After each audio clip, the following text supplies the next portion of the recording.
اور ایک دوسرا اہم حصہ دین کا جو در حقیقت پورے انسانی زندگی کی بنیاد ہے، اور وہ ہے اصلاح باطن، باطنی اخلاق کی، باطنی اعمال کی اصلاح، اس کا بیان انشاءاللہ شروع ہونے والا ہے۔ خیال تھا کہ آج اس کو شروع کریں، لیکن ابھی آتے ہوئے نماز کے بعد یہ خیال آیا کہ آج اتفاق سے 12 ربیع الاول بھی ہے، تو اس کے بارے میں چند گزارشات آج کی محفل میں عرض کر دوں، پھر انشاءاللہ اگلے جمعہ سے وہ دوسرا حصہ اللہ سے شروع کریں۔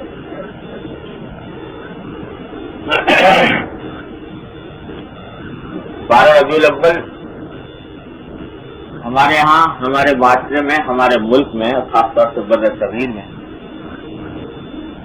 اس کو ایک باقاعدہ جشن، باقاعدہ ایک تہوار اور ایک عید کی شکل اختیار کر گئی ہے۔ ربیع الاول کا مہینہ آتا ہے تو سارے ملک میں سیرت النبی اور میلاد النبی کے جلسوں کا ایک غیر متناہی سلسلہ شروع ہو جاتا ہے۔ ظاہر ہے کہ حضور نبی کریم سرور دو عالم صلی اللہ علیہ وسلم کا مبارک تذکرہ، آپ کا مقدس ذکر، یہ ایسی بڑی سعادت ہے کہ جس کے برابر کوئی اور سعادت نہیں ہوتی، آپ کے ذکر کا سننا بھی، سنانا بھی۔ لیکن مشکل یہ ہے کہ ہمارے معاشرے میں اس ذکر، اس مبارک تذکرے کو کسی ربیع الاول کے مہینے کے ساتھ مخصوص کر لیا گیا، اور خاص طور سے 12 ربیع الاول کے ساتھ